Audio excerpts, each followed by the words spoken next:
할렐루야. 아멘. 네, 우리 좌우에 계신 분들하고 인사하겠습니다. 너무 잘 오셨습니다. 네, 감사합니다. 자, 오늘 말씀은 잠언 25장 1절서부터 우리 함께 살펴보도록 하겠습니다. 잠언 25장 1절서부터 함께 살펴보도록 하겠습니다.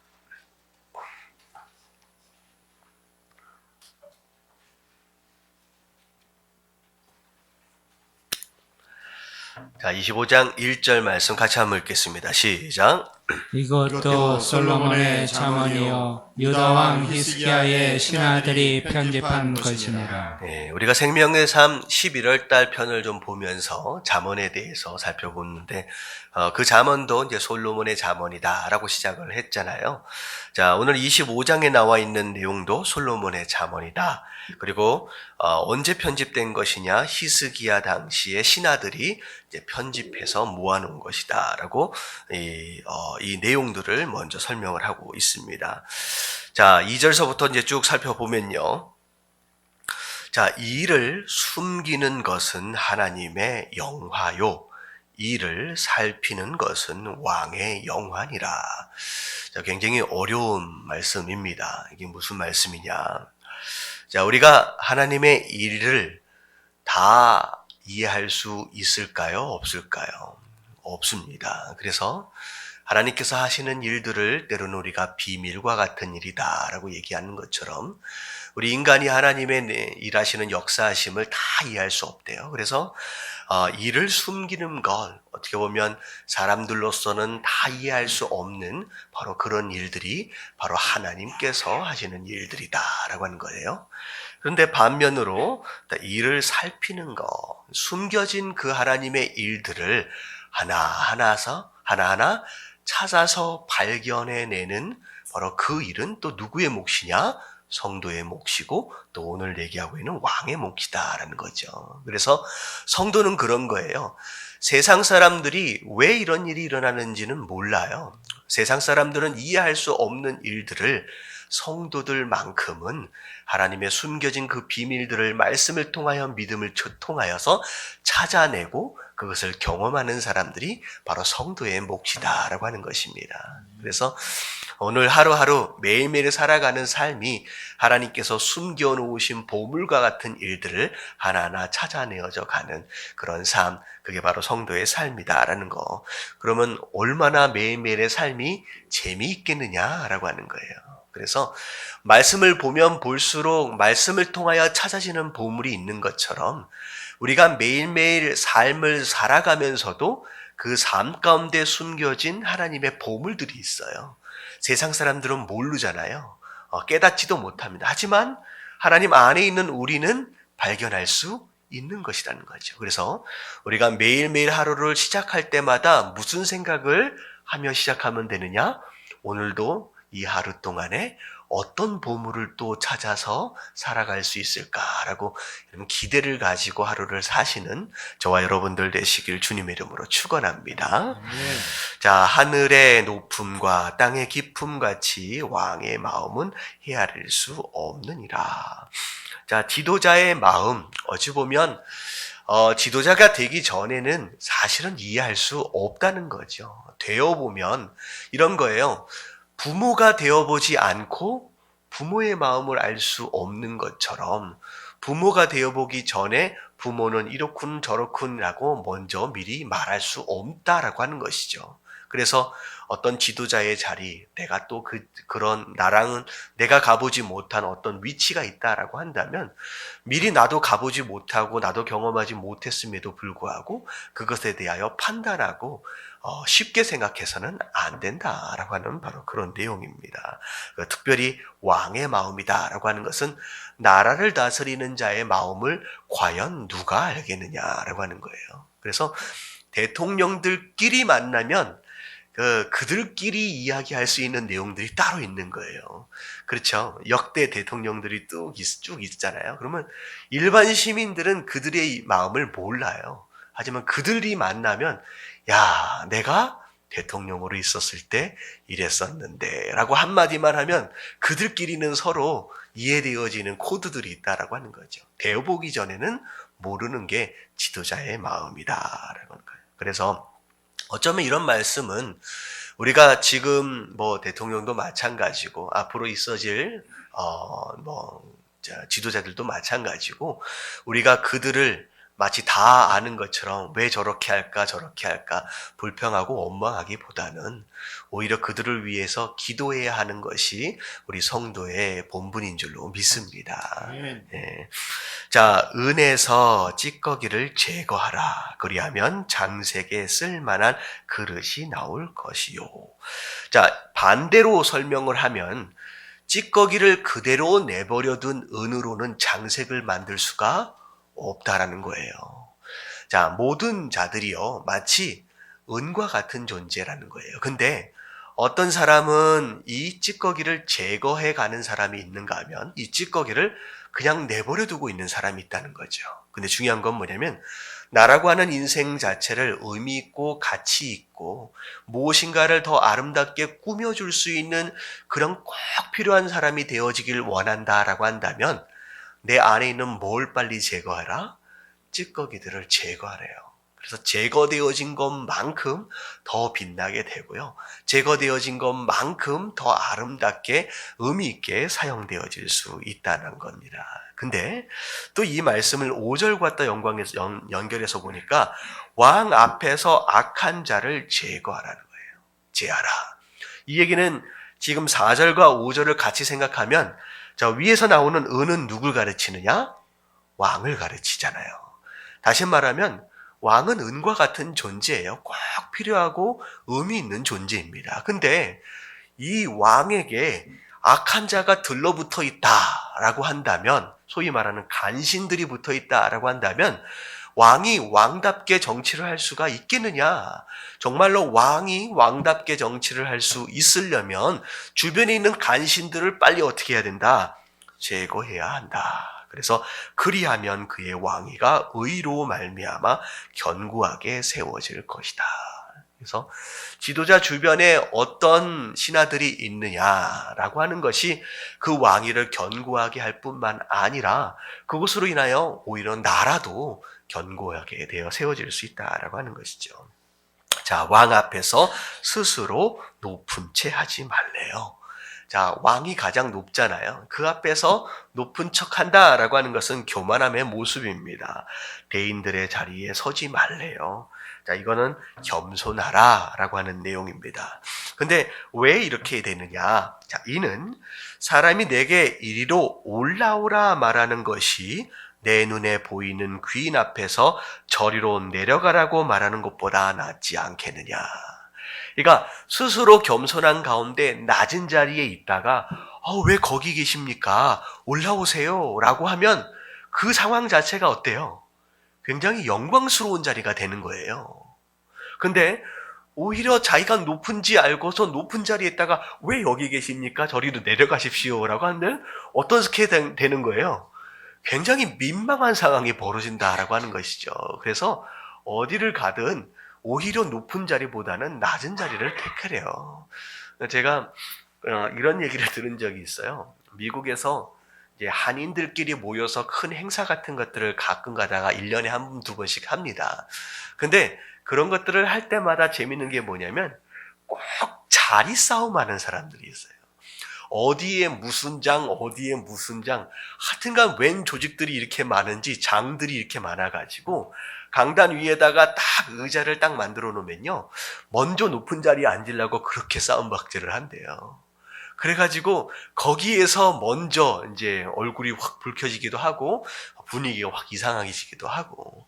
그러니까 한인들 사이에서 조차 기분이 좋자 서로 나눈다라고 하는 어떤 그런 의미에서 자리를 마련했는데 오히려 무슨 회장이 나와가지고 왜 내 자리를 이런 자리를 줬느냐라고 해가지고 또 가만히 있으면 또 몰라요. 하여튼간 거기서 목소리를 확 높여가면서 막 그런 모습들을 보면서 야, 진짜 민망하다. 사실은 제일 부끄러운 게 뭐냐면 그 다른 나라 사람들은 도대체 뭐 때문에 싸우는지 모르잖아요. 차라리 창피하지를 않아요. 근데 누구에게 가장 창피하게 되느냐? 누굴 것 같아요? 그 상황을 보고 있는 우리의 자녀들. 그래서 미국도 마찬가지고 이민 사회에서 자라난 아이들 가운데 한국에 대해서 좋은 이미지를 가지고 있는 애들이 별로 없어요.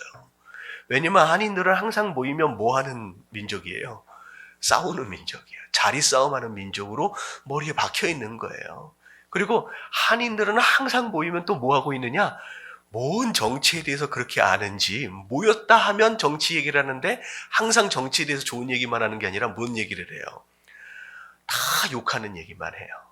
그러니까 그 이민사회의 2세들, 3세들 보면요, 한국에 대해서 좋은 마음을 가지고 있는 애들이 있을 수가 없어. 거기에 실제 1세들이 워낙에 판을 이상하게 뒤집어 놔가지고 항상 그런 얘기만 듣고 자라니까 한국에 오기 전까지만 해도 한국은 정말 살으면 안 되는 곳처럼 그렇게 여겨지는 경우가 많이 있습니다. 그래서 이런 모습들은 참 민망하고 참 나쁘끄러운 이야기잖아요. 그러니까 오히려 낮은 자리에 겸손하게 내려앉을 수 있는 모습이 필요하다는 겁니다. 자, 8절에 보니까 같이 한번 읽어볼게요. 시작. 너는 서둘러 나가서 다투지 말라. 마침내 내가 이웃에게서 욕을 보게 될 때 네가 어찌 할 줄을 알지 못할까 두려우니라. 자, 너는 서둘러 나가서 다투지 말라. 이 다툼은 주먹으로 싸우는 다툼을 의미하는 것이 아닙니다. 지금 영어로 보니까 콜트에 간다라는 거예요. 법정에 가는 것을 의미합니다. 좀 억울한 일이 있다라고 하여서 신중하지 못하게 법정에 가서 서는 거, 그것은 옳지 못하대요. 왜냐하면 신중하지 못한 가운데 콜트에 가서 서서 나중에 민망한 상황, 내가 잘못한 상황이 드러나게 된다라고 한다면 뭐라고 대답할 것이냐? 좀 억울한 일이 있다라고 할지라도 뭐 하라는 거예요? 좀 더 신중하게 생각해 봐라라고 하는 그런 내용입니다. 너는 이웃과 다투거든 변론만 하고 남의 은밀한 일을 누설하지 말래요. 비밀이라는 게 있잖아요. 공개석상에서 해야 할 말이 있고 드러내서는 안 되는 비밀 같은 이야기가 있습니다. 근데 마치 자기 자신을 조금 더 부각시키기 위해서 그 비밀들을 막 누설하고 그것을 되게 재밌어라 하는 사람들이 많이 있습니다. 그러면 좋지 않다는 거예요. 그래서 나중에 10절에 보니까 어떤 일이 일어났냐? 듣는 자가 너를 꾸짖을 것이다. 그리고 너에 대한 악평이 내게서 떠나지 아니할까 두려우니라. 너에 대해서 오히려 잘못된 이미지를 만들어 가게 된다는 거죠. 그래서 누군가가 여러분들에게 와서 야, 비밀인데 너만 알고 있어 라고 와서 이야기하는 사람, 그런 사람하고는 비밀을 나누면 돼요, 안 돼요? 절대 안 돼요. 나에게 누군가의 비밀을 알려주는 사람이 있다라고 한다면 나와 그 사람이 함께 나눈 비밀 또한 또 다른 누구와 함께 또 나눠질 수 있다라고 하는 것이죠. 그러니까 오히려 서로 비밀들을 터놓고 막 얘기하는 것 나눌 때는 되게 재미있어 보이지만 결국은 시간이 지나면 그 사람 주변의 사람들이, 친구들이 다 떠나갈 수밖에 없다라고 하는 것이죠. 그리고 11절 경우에 합당한 말은 아로 새긴 은쟁반의 금사관이라. 자, 아주 이쁘게 조각되어 있는 은쟁반의 금사가, 이걸 한자 사자성어로 뭐라 그래요? 금상첨화라고 얘기를 합니다. 이게 이제 동양식 방법으로 표현하면 이보다 좋을 순 없다라고 하는 거죠. 근데 말을 할 때 아무리 좋은 말이다라고 할지라도 때를 가리지 못하면 합당치 못하잖아요. 그러니까 때와 장소와 상황을 잘 신중하게 생각하여 있어질 수 있는 말, 바로 그런 말은 그보다 좋은 말이 없다. 그러한 그보다 좋은 상황이 없다라고 하는 것이죠. 그래서 나는 목에 칼이 들어와도 할 말은 한다라고 하는 사람, 여러분 이게 되게 좋은 것 같지만 꼭 그렇지만은 않다는 거죠. 꼭 필요한 말이다라고 할지라도 이 말을 내가 지금 해야 하느냐 아니면 다음에 해야 되느냐라고 하는 것을 알아야 한다라고 하는 거예요. 자, 12절 슬기로운 자의 책망은 청종하는 귀에 금고리와 정금 장식이니라. 자, 슬기로운 자. 네가 이걸 잘못한 것 같다. 고쳤으면 좋겠다라고 하는 그런 책망을 잘 들을 수 있는 귀는 그 귀에 아름다운 장식을 한 것과 같다라고 하는 거죠. 그래서 저는 개인적으로 생각할 때 우리 신체 중에 제일 못생긴 데가 어딜까 생각해 보니까 귀가 제일 못생긴 것 같아요. 그렇게 생각해 보신 적 없어요? 귀 이렇게 보면 참 희한하게 생겼잖아요. 귀가 제일 못생긴 것 같은데 귀에다가 이렇게 장식품들을, 액세서리들을 많이 답니다.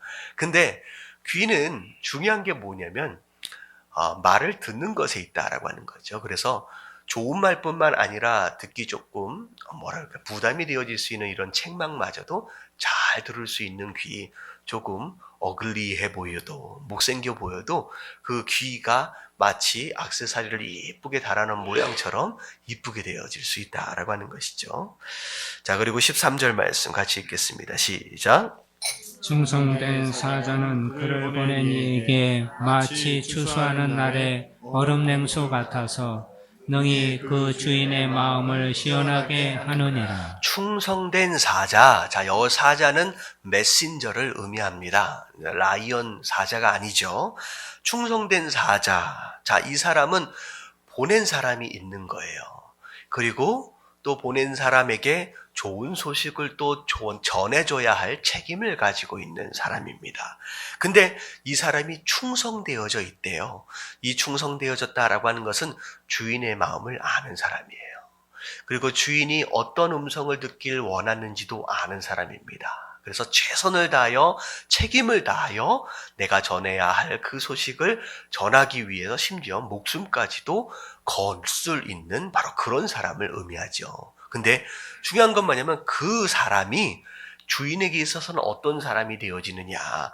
추수날이라고 하는 것은 가장 더울 때를 의미하는 거예요. 가장 더울 때, 햇빛이 쨍쨍 짤 때, 비도 잘 안 내릴 때를 의미합니다. 너무 갈증이 심할 때 마치 뭘 마시는 것 같냐면 얼음 냉수를 마시는 것 같다는 거예요. 그래서 정말로 갈증이 나고 정말로 더울 때 얼음 냉수 한 모금 딱 마셨을 때 그때 해갈되어지는 그 기분 아시잖아요. 자, 그것만큼 좋은 게 없거든요. 근데 충성된 메신저, 충성된 종은 바로 주인에게 그런 기쁨을 드린다는 거죠. 그래서 자, 이 충성된 메신저 사자는 곧 누구를 의미하느냐? 바로 성도들을, 우리를 바로 의미합니다. 하나님께서 우리를 사명을 주시고 보내셨어요, 이 땅에. 그러셨기 때문에 우리가 충성되이 그 사명을 감당하는 순간 하나님이 우리의 사명을 감당하는 것을 통하여서 마음이 어떻다는 거예요? 시원한 해갈되어짐을 느낄 수 있는다는 거죠. 그래서 우리가 이왕 하나님의 자녀로 성도로 살아가는 김에 하나님의 마음을 시원하게 해드리는 그런 성도가 되지 않겠느냐. 자, 그런 성도들 되어지시길 주님의 이름으로 축원합니다. 아멘. 자, 14절 말씀 같이 한번 읽어볼게요. 시작. 선물한다고 거짓 자랑하는 자는 비없는 구름과 바람 같으니라. 자, 선물한다고, 자, 거짓 자랑하는 자. 자, 입으로만 자랑하는 거죠. 어떻게 보면 거짓 자랑했다라고 하는 것은 선물을 준 거예요? 안 준 거예요? 안 준 거예요. 입으로만 내가 선물 줄게 라고 말로만 한 거죠. 근데, 자, 이런 상황이 반복되어지면 굉장히 큰 실망을 가져다 준다는 거예요. 근데 그 실망이 어느 정도의 큰 실망이냐? 비 없는 구름과 바람 같대요. 정말로 메말은 어떻게 보면 이제 뭐랄까요? 기근의 때에 구름이 확 몰려오면요, 뭘 기대하게 돼요? 와, 곧 있으면 비가 오겠구나. 막 기대하잖아요. 근데 비가 오지 않고 쑥 지나가 버려요. 그럼 얼마나 실망이 크겠느냐는 거죠. 그래서 자꾸 말로만 내가 뭐 해줄게 라고 그런 약속들을 남발하는 그런 모습들은 신뢰를 잃어버리고 주변에 있는 사람들에게 실망을 주는 사람이 된다라고 하는 것이죠. 그래서 약속을 할 때에 자, 어떤 약속을 해라는 거예요? 내가 지킬 수 있는 약속들을 해라. 해라. 그래야 신뢰 있는 사람이 된다는 거죠. 자, 오래 참으면 관원도 설득할 수 있나니. 무슨 일을 하려고 하는데 관원이라고 하는 사람, 이제 공무원이잖아요. 잘 안 들어주는 거예요. 잘 안 들어줄 때 일단은 뭐 하라고 말씀하시느냐? 오래 참으래요. 기다려보라는 거죠. 그리고 자, 어떻게 대하여야 하느냐? 부드러운 혀는 뼈를 꺾느니라. 가서 깽판 쳐라 이 얘기가 아니죠. 기다림 가운데 부드러운 혀는 오히려 뼈를 꺾는 것처럼 오히려 강하게 나가면 어떻게 될 수 있어요? 부러질 수 있잖아요. 그래서 부드럽게 오히려 그 마음을 녹일 수 있는 방법을 사용해 봐라라고 말씀하고 계십니다. 자, 그리고 나서 16절 같이 한번 읽어봅니다. 시작. 너는 꿀을 보거든 조카리만큼 먹어라. 과식함으로 토할까 두려우니라. 자, 너는 꿀을 보거든 조카리만큼 먹으라. 자, 한국말 번역이 조금 느낌이 좀 반대로 되어 있어요. 조카리만큼 먹어라. 이 얘기는 느낌이 많이 먹으라는 거예요? 조금 먹으라는 거예요? 예, 느낌이 많이 먹으라는 느낌처럼 느껴지잖아요. 근데 영어로 보면 뭐라고 나와 있냐? enough라고 나와 있어요. just enough. 다시 말하면 충분한 정도만큼만 먹으라는 거죠. 자, 아무리 몸에 좋아 보이는, 입에 달아 보이는 꿀이다라고 할지라도 지나치게 먹으면 먹지 않으면 못할 경우가 있대요. 그래서 조카리만큼 충분한 만큼만 먹어라. 적당히만 먹어라. 왜냐하면 과식한다. 욕심을 자꾸 부리면 오히려 먹은 것을 어떻게 된다? 토하게 된다라고 하는 것이죠. 그래서 욕심 부리지 말래요. 그리고 너는 이웃 집에 자주 다니지 말래요. 그가 너를 싫어하며 미워할까 두려우니라. 자, 친하다 해서 계속 놀러 가요. 가서 얻어먹어요. 자, 그러면 맨 처음에 야, 내가 자꾸 오니까 귀찮지? 라고 하면 그 친구가 뭐라 그래요? 아니야. 나는 괜찮아. 자주 와도 돼. 라고 얘기를 하는데 그 말을 믿어요. 그래서 자주 가요. 그러면 나중에 어떻게 돼요? 전화 받기도 싫은 거예요. 띵동띵동 하면 집에 없는 척 하기 시작하는 거예요. 어떻게 되느냐? 너를 싫어하고 미워하게끔 된다는 거죠. 그래서 성도는 뭐도 좀 있어야 되느냐? 눈치도 좀 있어야 합니다. 자꾸 여러 사람에게 신세를 너무 지나치게 지지 마십시오. 그러면 물론 신세를 지고 있는 상황 가운데 조금 편할 수 있고 조금 괜찮을 수 있지만 나중에는 근본적으로 그 관계가 깨어질 수도 있다라고 하는 거죠. 자기 이웃을 쳐서 거짓 증언하는 사람은 방망이요 칼이요 뾰족한 화살이다. 거짓말하는 사람은요 주변 사람들을 다치게 만든대요. 그래서 조심해야 합니다. 자, 19절 다 같이 시작. 환난 날에 진실하지 못한 자를 의뢰하는 것은 부러진 이와 위골된 발 같으니라. 자, 부러진 이로는 씹을 수가 없습니다. 자, 위골된 발로는 걸을 수가 없어요. 결국은 거짓말 하는 사람들을 환난 날에 믿었다. 그러면 한국 속담에 믿는 도끼에 뭘 지켜요?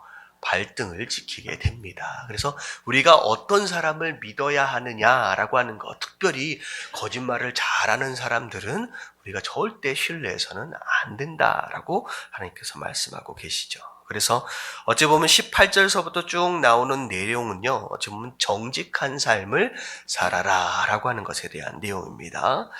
자, 마음이 상한 자에게 노래하는 것은 추운 날에 옷을 벗음 같다. 소다 위에 식초를 부음 같다.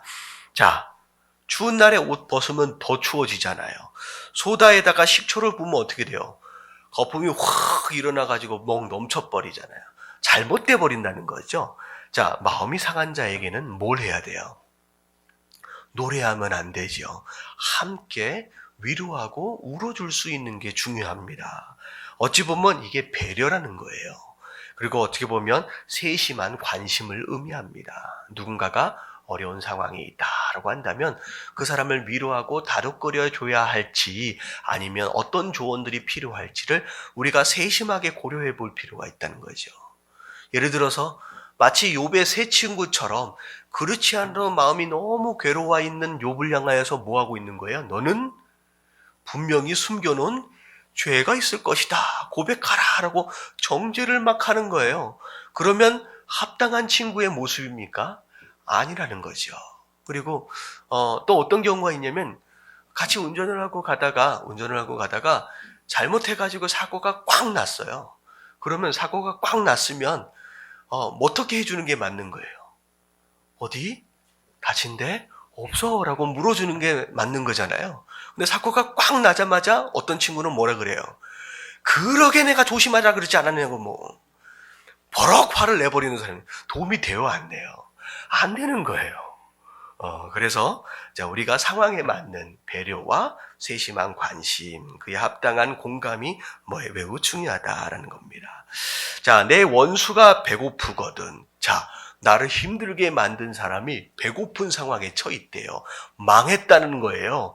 마음 가운데 어떤 마음이 들어와요? 고소하다라는 마음이 들어올 수 있잖아요. 근데 하나님 뭐라고 말씀하시냐? 배고픈 것에 대하여 즐거워하지 말래요. 오히려 음식을 먹이고 목말라 하거든 물을 마시도록 하라. 오히려 도와주라라고 하나님께서 말씀하고 계십니다. 그러면 어떻게 되느냐? 피어 있는 숯을 그 머리에 놓은 것과 같대요. 머리에다가 불이 붙어 있는 숯을 놓으면 어떻게 됩니까? 뜨거워서 견딜 수가 없죠. 그러니까 원수가 아는 거예요. 내가 괴롭혔는데, 내가 힘들게 만들었는데, 오히려 내가 지금 힘들어져 있는 상황 가운데서 나를 지금 도와줘? 도와주는 그런 상황이 어찌 된다는 거예요? 차마 부끄럽고, 차마 민망해진다라고 하는 것이죠. 오히려 그렇게 하라는 거예요. 근데, 머리에 놓은 것 같을 것이다. 그 다음에 뭐라고 말씀하시냐? 여호와께서 내게 갚아주시리라. 결국은 원수는 누가 갚으신다? 하나님이 갚으신대요. 그리고 원수에 대해서 네가 복수하려 하지 말고 오히려 도와주라고 하나님께서 말씀하고 계십니다. 자, 북풍이 비를 일으킴 같이 참소하는 여. 항상 만나서 이야기할 때마다 잔소리하고 훈계하고 잘못됐다고만 얘기하는 사람은 어떤 사람이 되어지느냐? 사람의 얼굴에 분을 일으키니라. 결국은 화를 나게 만든다라고 하는 거죠. 그래서 만날 때마다 때로는 책망할 때가 있기도 하겠지만 또 어떨 때도 있어야 돼요. 격려해주고 칭찬해줄 때가 있어야 된다는 거죠. 만날 때마다 혼내면 안 된다는 거예요. 그래서 제가 언젠가는 라디오 방송을 듣는데 그런 얘기를 하더라고요. 이게 뭐 사연을 보낸 거예요. 자기가 아는 언니가 있는데 직장이 어떤 직장이냐면 그 디자이너래요. 의상 디자이너. 근데 그 언니는 항상 만날 때마다 항상 뭐라고 할까? 오늘은 왜 머리를 그렇게 하고 나왔냐?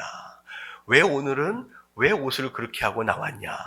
뭐 구두하고 뭐하고 매치가 안 되느니 야 오늘은 복고풍이냐? 라고 하면서 자꾸 자기 스타일에 대해서 계속 지적을 한다는 거예요. 그래서 언니한테 그런 얘기를 했대요. 자꾸 지적하니까 나 너무 불편하다 라고 얘기를 하는데 언니가 뭐라 그러냐면 내가 너를 위해서 하는 얘기야 라고 하면서 그렇게 항상 만날 때마다 그러니까 나중에 스트레스가 생기는 거예요. 그래서 그 언니를 만나러 나갈 때마다 항상 거울 앞에 몇 번을 더 서서 도대체 오늘은 뭔 얘기를 들을까? 그래서 그 언니를 만날 때마다 항상 뭐 하러 가야 돼? 쇼핑하러 가야 되는 거야. 그러니까 얼마나 스트레스를 받겠어. 그래서 그 사연에 뭐라고 나와 있냐면 이런 언니를 계속 만나야 하나요? 라고 나와 있더라고요. 그리고 결국은 그 라디오 방송을 진행하던 그 여자가 누구죠? 요즘에 한참 뜨는 둥둥한 여자 있잖아요. 둥둥하고 먹방에 잘 나오고 막 옥주인가? 이옥주 맞아요? 나 이름들을 잘 기억을 못해. 그 여자는 만나지 마세요. 라고 결론이 만나지 마세요라고 끝났어요. 이 얘기는 뭐냐면 계속 지적하고 참수하고 뭐 판단하고 하는 사람들은요 오히려 그 관계를 깨버린다라고 하는 것이에요. 자, 다투는 여인과 함께 큰 집에서 사는 것보다 움막에서 어떻게 사는 것이 낫다? 혼자 사는 것이 낫대요. 그래서 어떤 사람은 차라리 혼자 사는 게 낫게끔 만드는 이상한 사람이 있다라고 하는 거예요. 이건 단순히 여인에 대한 내용만은 아닙니다. 나와 함께 하고 있는 누군가가 나와 함께 하는 것으로 말미암아 그 자리가 운막이 되었다라고 할지라도 행복을 느낄 수 있느냐, 아니면 나와 함께 하고 있는 것으로 말미암아 궁궐에 살고 있으면서도 불행을 느끼느냐, 누구에게 달려 있어요? 나에게 달려 있어요. 그래서 여러분들이 스스로 좋은 아내, 좋은 남편이 먼저 되어지심으로 인하여서 나와 함께 하고 있는 누군가가 그 어떤 환경과는 상관이 없이 행복을 느낄 수 있는 그런 사람이 되어야 한다라고 하는 것이죠. 자, 먼 땅에서 오는 좋은 기별은 목마른 사람에게 냉수와 같으리라. 자, 먼 땅이다라고 하는 것은 오랫동안 기다렸다는 거죠. 오랫동안 기다린 것만큼 좋은 소식을 기다렸을 거예요. 근데 그 기다린 것만큼 좋은 소식이 딱 들려졌다. 그러면 얼마나 기쁘고 얼마나 행복하겠느냐라는 거죠. 그래서 기대가 크면 클수록 여러분들 그 기대에 부응하면 너무 시원하고 너무 행복합니다. 근데 반대로 기대는 컸는데 그에 합당한 결과를 가지고 오지 않는다라고 한다면 오히려 실망 또한 크다라고 하는 것이죠. 그래서 교회가 세상으로부터 지탄을 받는 이유 중에 하나는 뭐냐면 세상이 그래도 교회를 향한 기대가 있어요. 무슨 얘기인지 아시잖아요. 그래도 교회를 다닌다고 하는데, 그래도 어느 교회 교인이다라고 하는데, 그래도 나보다는 좀 더 괜찮게 살겠지, 좀 더 거룩하게 살겠지라고 하는 기대가 있는 거예요. 그래서 세상은요, 교회를 주목하고 있습니다. 세상이 뭐 절이 어떻게 됐다, 뭐 했다라고 해가지고 신문에 뭐 대해서 특별되고 그러지 않아요. 근데 유난히도 교회가 어쩌고 저쩌고, 목사가 어쩌고 저쩌고 하면 그게 이제 대해서 특별히 돼요. 왜냐하면요, 세상은 우리한테 관심이 너무 많아요. 그만큼 기대가 크다라는 거예요. 근데 중요한 건 뭐냐면 그 기대에 합당한 삶을 살면 그들에게 우리가 복음이 되어지는데요. 합당하게 살지 못하면요, 엄청나게 큰 실망을 주는 것이다 라고 하는 거죠. 그래서 마치 나를 향하여 사람들이 주목하고 있는 것을 여러분들이 인식하시면서 그 기대에 부응할 수 있는 저와 여러분들 되시길 주님의 이름으로 축원합니다. 그래서 우리 예담교회 교인이다 라고 한다면 그 교회 다니는 교인은 최소한 이런 교인이어야 한다라고 하는 그 문화를 우리 교회 안에서 만들어갈 필요가 있고요. 그리고 세상 사람들이 볼 때, 아, 그 교회 교인? 거기 다니는 성도? 라고 자기는 그렇게 살지 못한다라고 할지라도 칭찬하고 격려해 줄 수 있는 우리 모두가 되어야 할 줄로 믿습니다. 그래서 제가 어떤 얘기를 들었냐면, 제가 어떤 지역인지 잊어버렸는데 한번 말씀드린 적이 있을 것 같아요. 저는 과일 가게를 가면 과일을 골라서 담을 때 색깔이 좋고 벌레 안 먹고 눌리지 않는 것들을 담잖아요. 여러분들 벌레 먹고 눌리고 못생긴 과일들을 담아가는 사람이 있을까요? 없을까요? 없지요. 근데 어느 마을에 가니까 사람들이 올 때마다 벌레 먹은 것과 못생긴 것과 이쪽 저쪽 눌린 것들만 막 담아서 가더래요. 근데 나중에 알고 보니까 그 옆에 교회를 다니는 성도들이 다 과일을 사갈 때마다 벌레 먹은 것만 가져가는 거예요. 어쩌다 그렇게 됐을까? 그쪽 목사님 뭐라고 말씀하셨느냐?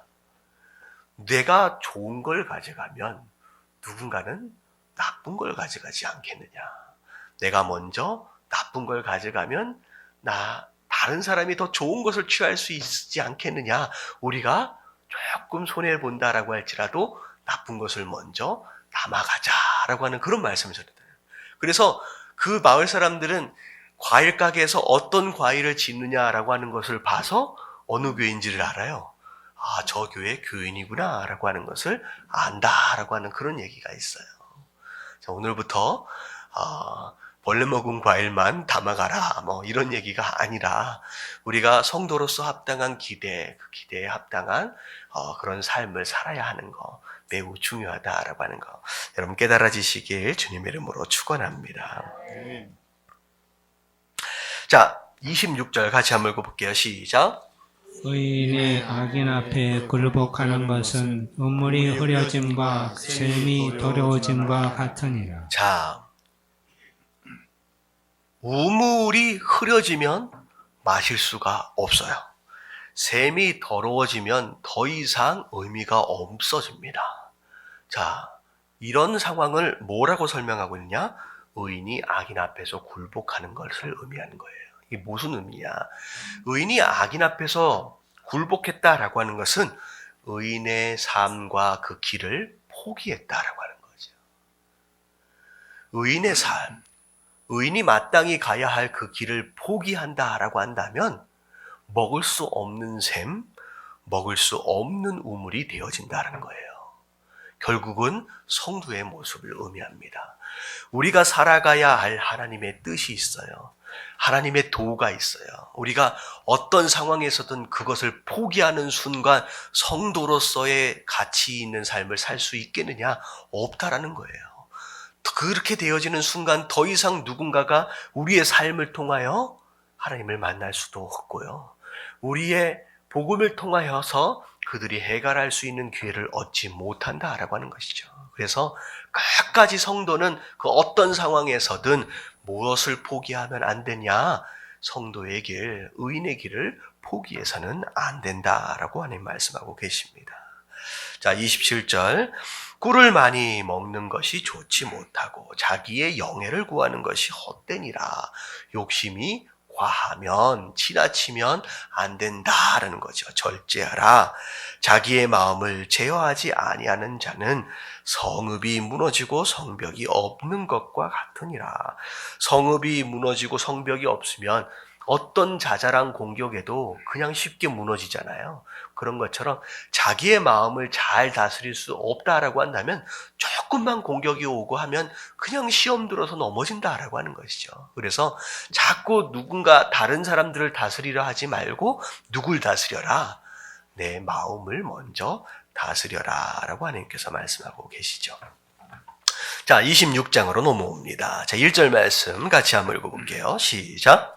미련한 자에게는 영예가 적당하지 아니하니 마치 여름에 눈 오는 것과 추수 때에 비 오는 것 같으니라. 자, 미련한 자에게 영예라고 하는 것을 준다라고 하는 것은 재앙이 돼버린다는 거예요.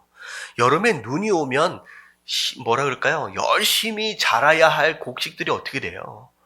네, 다 망가져 버리잖아요. 추수할 때 비가 와버리고 태풍이 불어버리면 어떻게 됩니까? 추수가 안 되는 거예요. 마치 미련한 자에게 영예를 주게 되면 이런 재앙을 맞이하게 된다라고 하는 것이죠. 그래서 영예라고 하는 것은 누구에게 주어져야 된다? 미련한 자가 아니라 지혜로운 자가 이 영예를 가져가야 합니다.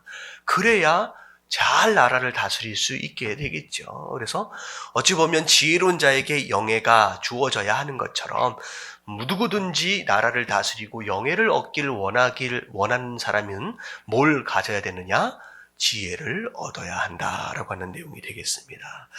자, 까닭 없는 저주는 참새가 떠도는 것과 제비가 날아가는 것 같이 이루어지지 아니하느니라. 까닭 없는 저주, 잘못한 게 없는데 저주한 거예요. 그런 것은 아무런 능력이 없다라고 하는 거죠.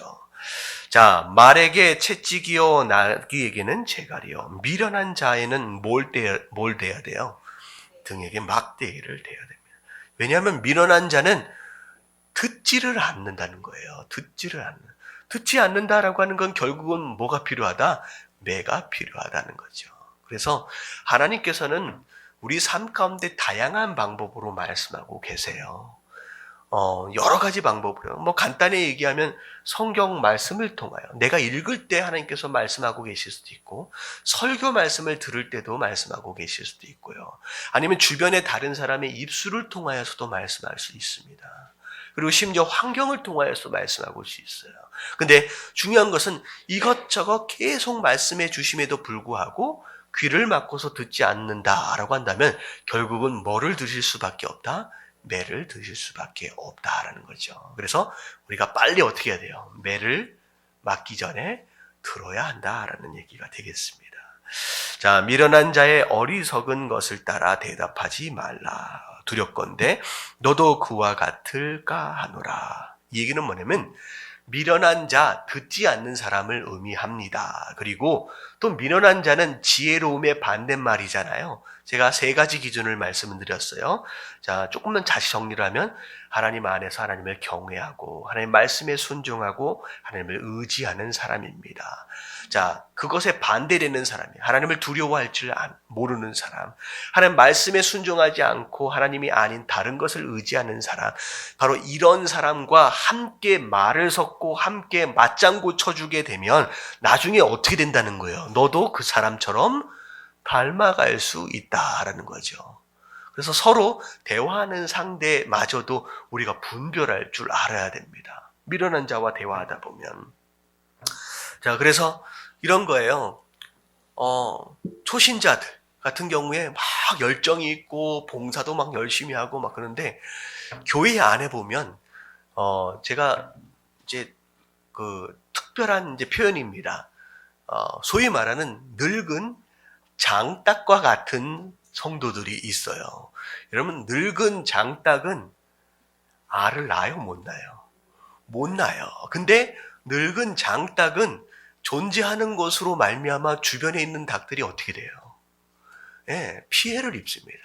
그러니까 늙은 장닭과 같은, 그러니까 오래 믿었는데 아무런 열매를 맺지 못하는 다 그런 성도들이 있으면요, 그 사람하고 친해지면요, 어떻게 되느냐? 똑같이 변해요. 예, 맨 처음에 교회에 들어왔을 때는 열정도 있고 막 전도도 막 해야 되고 막 정말로 불과 같은 사람이었는데 장딱하고 딱 같이 친해지더니만 어떻게 돼요? 더 이상 알도 같이 못 낳고 항상 주변에 쪼으면서 다니는 이런 사람이 되어버릴 수 있다라고 하는 거죠. 그래서 혹시 교회 공동체 안에 들어갈 때 절대 장딱하고 친해지시기 마시길 주님의 이름으로 축원합니다. 아니, 웃을 얘기가 아니에요. 진짜 그런다니까요. 늙은 장딱하고 친해지면 안 돼요. 그러면 너로 똑같이 닮아가게 될 거래요. 그리고 미련한 자에게는 그의 어리석음을 따라 대답하라. 두렵건대 그가 스스로 지혜롭게 여길까 하노라. 같이 맞장구 쳐주고 네가 옳다라고 자꾸 얘기해주면 미련한 사람은 그게 맞는 줄 알아요. 그래서 자기가 스스로 진짜 지혜로운지 안다라고 하는 거죠. 그래서 말을 섞어야 할 사람과 섞지 말아야 할 사람을 분별하라라는 얘기입니다. 자, 6절 같이 한번 읽어볼게요. 시작. 미련한 자 편에 기별하는 것은 자기의 발을 베어버림과 해를 받음과 같으니라. 예, 미련한 자에게 맡겼대요. 어떤 소식을 좀 전해달라라고 맡겼대요. 그런 건 어떻게 되느냐? 발을 베어버린 것과 같아요. 발을 베어버리면 걸을 수가 없잖아요. 그러니까 어떻게 보면 미련한 자에게 기별한다고 하는 것 그 자체가 어떻게 보면 정말로 미련한 것이다 라고 얘기를 하는 것이죠. 그래서 무슨 일을 맡길 때 이 일을 충성되이 감당할 사람이냐 아니냐라고 하는 것을 분별할 줄도 알아야 된다라는 겁니다. 자, 저는 자의 다리는 힘없이 달려있나니 미련한 자의 입에 잠언도 그러하니라. 자, 미련한 자, 하나님하고 상관이 없이 사는 사람을 의미합니다. 근데 입에는 소위 말하는 잠언, 이건 하나님의 말씀이 아니라 소위 말하는 교훈들이에요. 좋은 말씀, 좋은 이야기들만, 그러니까 말만 잘하는 거예요. 근데 아무리 말을 잘한다라고 할지라도 그 사람이 미련한 자다라고 한다면 저는 사람에게 달려있는 달이 쓸모가 있어요, 없어요?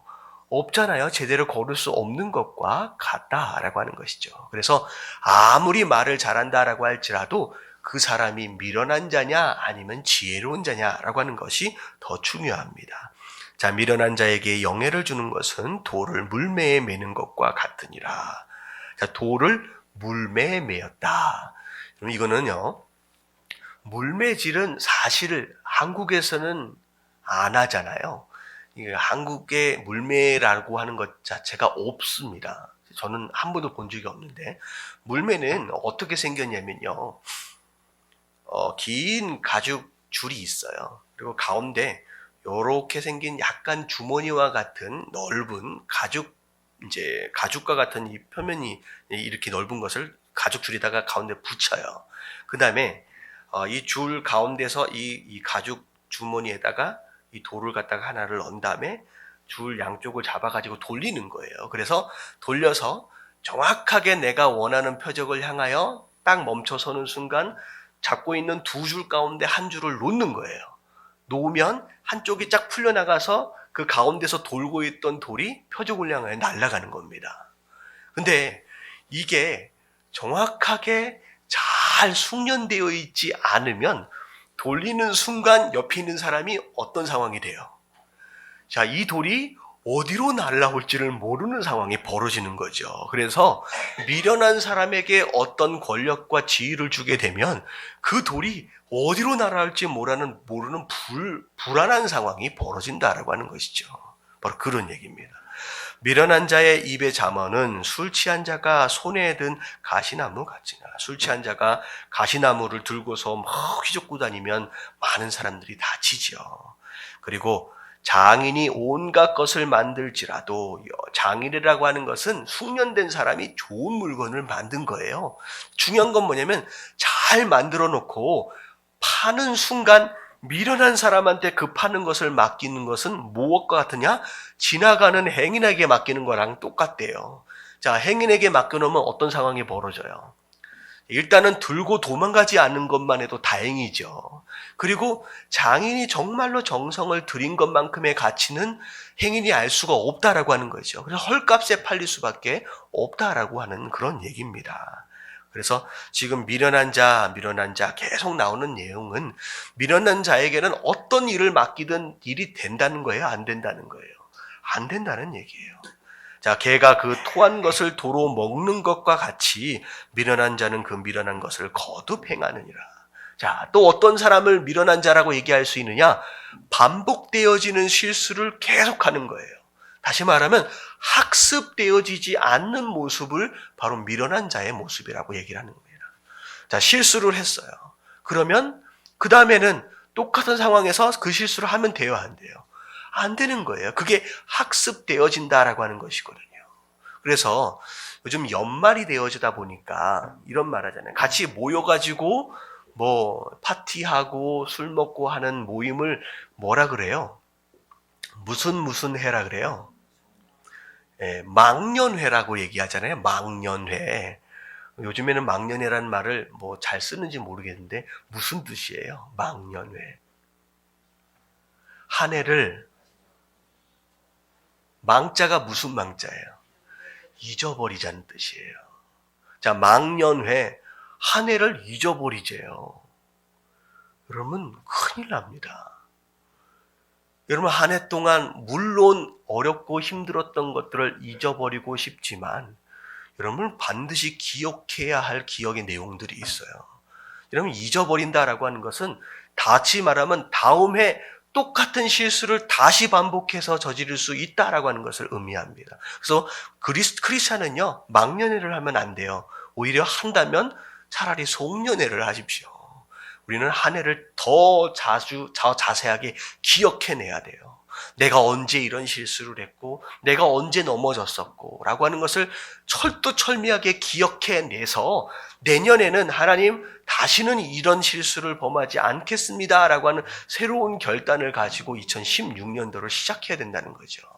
근데 세상은요, 사단은요, 우리를 이 연말에 엄청 바쁘게 만드는 거예요. 한 해를 마음으로 정리하지 못하도록 이런 모임 저런 모임들을 막 만들어가지고 한 해를 정리하지 못하도록 만드는 거예요. 오히려 이런 때일수록 우리가 마음을 추스리고 한 해를 잘 정리함으로 말미암아 그래서 진짜 하나님께서 기대하시는 2016년도를 시작해야 되는 줄로 믿습니다. 그래서 우리 교회 송구 영신 예배는 특별하게 한 해를 쫙 정리하면서 회개할 내용들과 더불어 그리고 여태껏 기도했던 기도의 내용들을 어떻게 응답받았느냐라고 하는 것들을 하나하나 정리를 하면서 송구영신 예배를 드립니다. 그래서 우리가 잊어버리면 안 된다는 거죠. 자, 마지막 12절 다 같이 시작. 내가 스스로 지혜롭게 여기는 자를 보느냐 그보다 미련한 자에게 오히려 희망이 있느니라. 자, 스스로 지혜롭게 여기는 자, 이것은 지난주에 주일날 회개의 첫 번째가 뭐라 그랬어요? 회개의 첫 번째, 인정하라는 거예요. 내가 죄인이다라고 하는 걸. 다시 말하면 무슨 얘기냐? 분명히 미련해요. 근데 미련하다라고 하는 걸 인정하지 못하다고 한다면 고칠 수가 있어요, 없어요? 없잖아요. 그래서 스스로 지혜롭게 여기는 자는 오히려 소망이 없는 거예요. 차라리 미련한 자, 스스로 미련하다라는 것을 알 수 있다라고 한다면 오히려 희망이 있다라고 말하고 계십니다. 그래서 항상 부족함을 알고 항상 미련한 것을 인정할 줄 아는 사람은 발전의 기회가 있다라고 하나님 말씀하고 계시는 거죠. 자, 13절 같이 한번 읽어봅니다. 시작. 게으른 자는 길에 사자가 있다 거리에 사자가 있다 하느니라. 자, 게으른 자. 자, 1절서부터 12절까지는 이제 미련한 자에 대한 내용이었고요. 13절서부터 쭉 나오는 내용은 이제 게으른 자입니다. 게으른 자는 일하기 싫어하는 사람이에요. 자, 일하기 싫어하는 사람은 밖에 나가면 뭐가 있대요? 사자가 있대요. 그리고 밖에 나가면 큰일 난대요.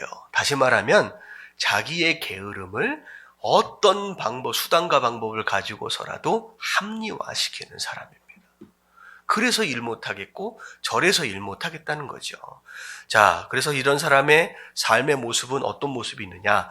자, 문짝이 돌적이를 따라 도는 것 같이 게으른 자는 침상에서 도느니라. 자, 돌적이가 뭔지 아세요? 돌적이? 돌적이. 경첩을 의미합니다. 경칩인가요? 첩인가요? 자, 문을 열 때 벽과 문을 만나서 이렇게 돌아가게 만드는 쇠로 되는 경첩 있잖아요. 그걸 의미하는 거예요. 이해되시죠?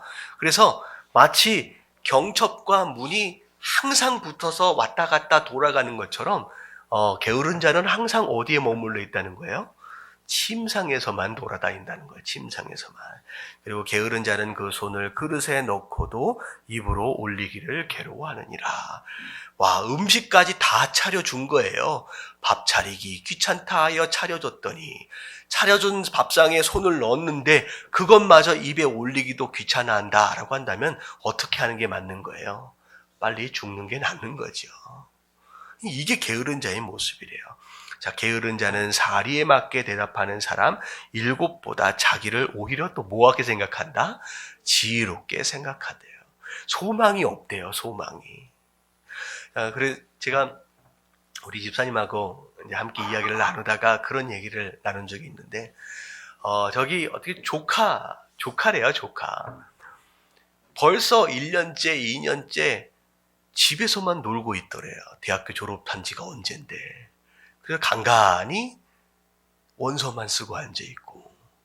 그래서, 청년 실업 문제다 하면서 집에서만 있는 거예요. 그래서, 야, 차라리 그럴 것 같으면 나랑 좀 같이 가서 좀 일 좀 하자. 일 좀 배워라.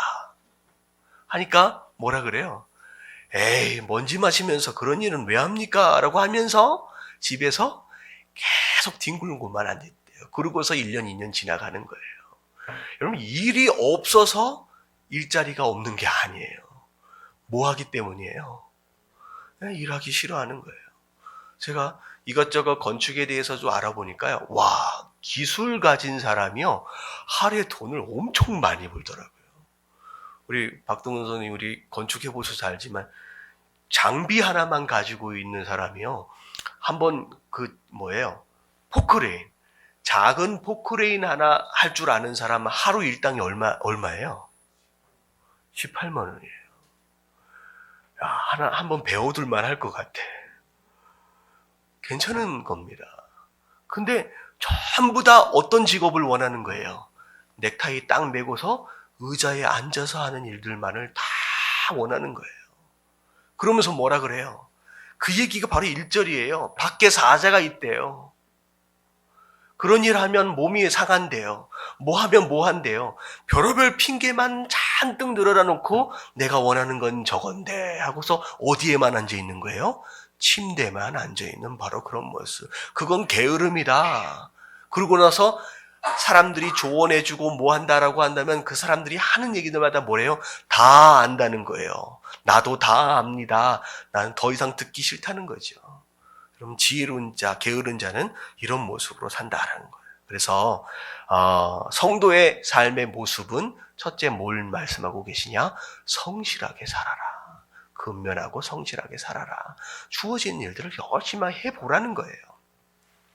자, 길로 지나가다가 자기와 상관없는 다툼을 간섭하는 자는 개의 귀를 잡는 자와 같다.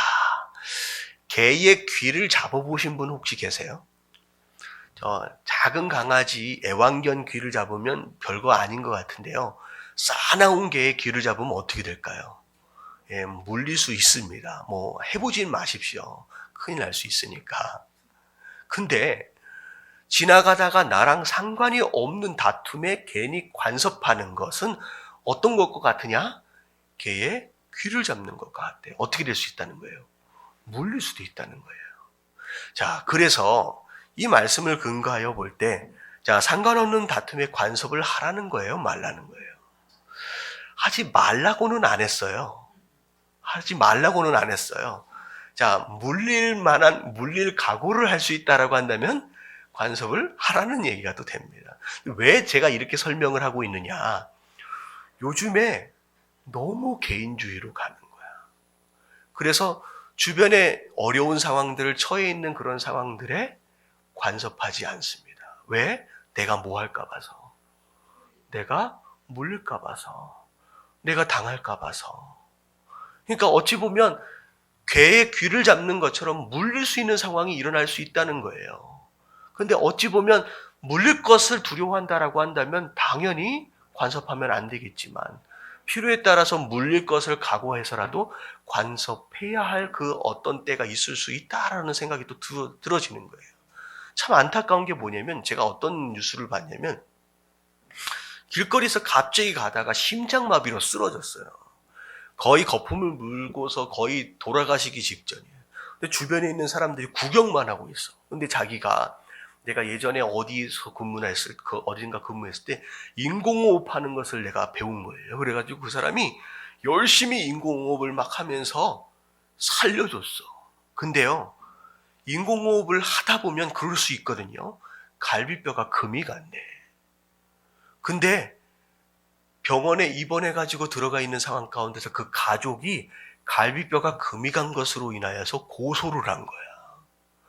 여러분, 이게 한국 사회입니다. 마치 뭐와 같아요? 간섭했다가 걔한테 물린 상황과 같은 일들이 벌어지는 거예요. 여러분, 이 얘기를 들을 때, 자, 지나가다 간섭하고 싶습니까? 간섭하기 싫습니까? 하기 싫잖아요. 근데 때로는 마치 선한 사마리아의 사람과 같이 내가 좀 피해를 볼 수 있고 내가 좀 상해를 당한다라고 할지라도 내가 꼭 간섭을 해줘야 할 상황이 어떨 때는 있을 수 있다라는 생각을 또 해보게 됩니다. 그럼 지혜롭게 어떨 때 내가 간섭을 해야 되고 누군가에게 내가 도움을 줘야 한다라고 한다면 또 성도의 삶의 기본으로서 움직일 수 있는 저와 여러분들 되어지시길 주님의 이름으로 축원합니다. 자, 횃불을 던지며 화살을 쏘며 사람을 죽이는 미친 사람이 있대요. 이 사람은 어떤 사람이냐? 자기 이웃을 속이고 말하기를 내가 희롱하였노라 하는 자가 그러하니라. 어떤 사람을 의미하느냐? 거짓말하는 사람을 의미합니다. 온 사방 다니면서 거짓말하는 거예요. 그래놓고선 들키면 에이 거짓말이었네 하면 뭐라고 얘기한다는 거예요. 영어로 보면 I was only joking. 에이 농담이었어 라고 그냥 무마해버린다는 거예요. 내 농담이었어 라고 얘기해버린다는 거예요.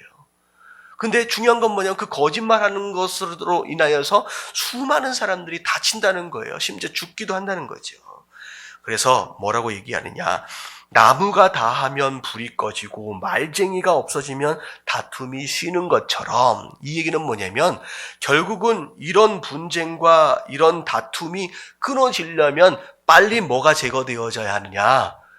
이 말쟁이가 제거되어져야 합니다.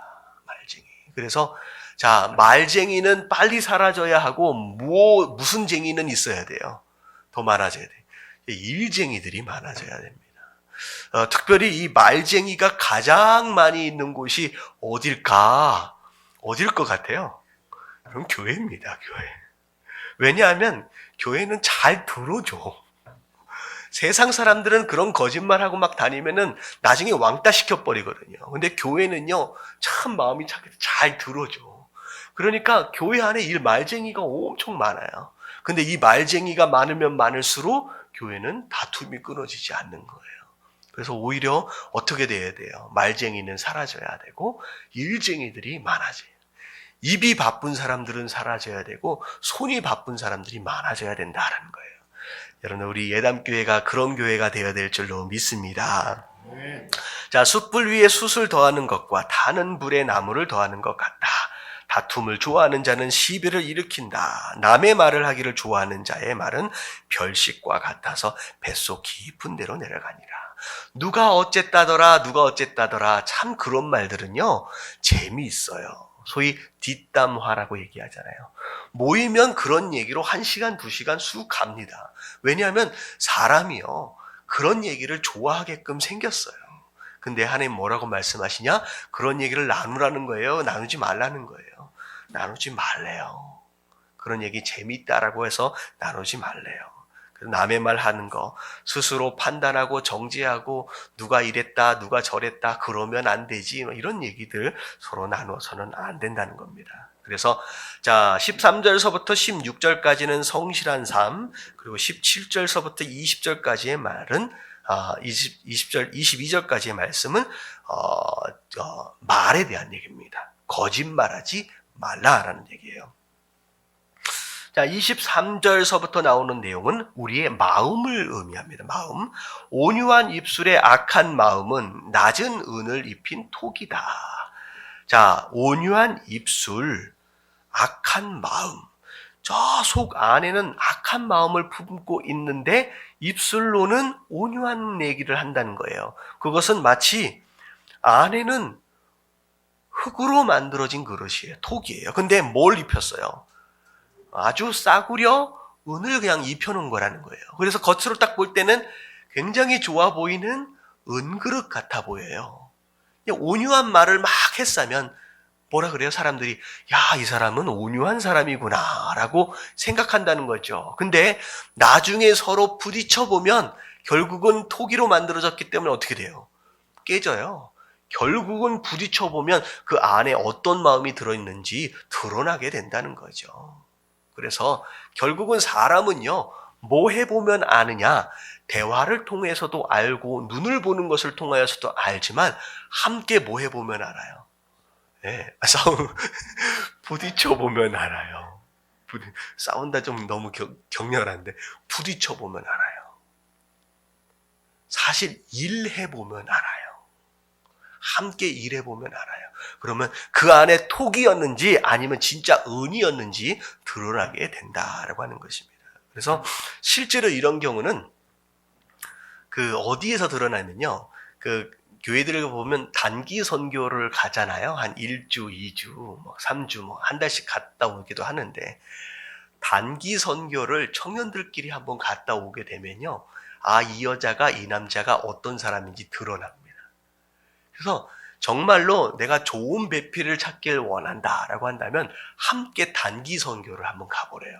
그러면 거기 가면 몸도 피곤해지고 먹을 것도 제대로 못 먹고 씻는 것도 제대로 못 씻고 싸는 것도 제대로 못 싸요.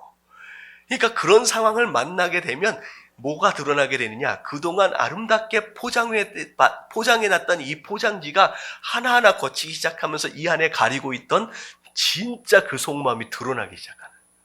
그래가지고 어떤 자매 같은 경우는 단기 선교를 딱 갔다 오고 나서 이 남자가 아니구나라고 하는 것을 분별했대요. 드러난다는 거죠. 진짜 부딪혀보면 드러납니다. 그래서 과연 나는 그런 것을 통하여 드러날 토기와 같은 사람이냐 아니면 진짜 은이냐라고 하는 것을 우리가 또 생각해 볼 수 있는 것이죠. 자, 원수는 입술로는 꾸미고 속으로는 속임을 품나니. 25절 시작.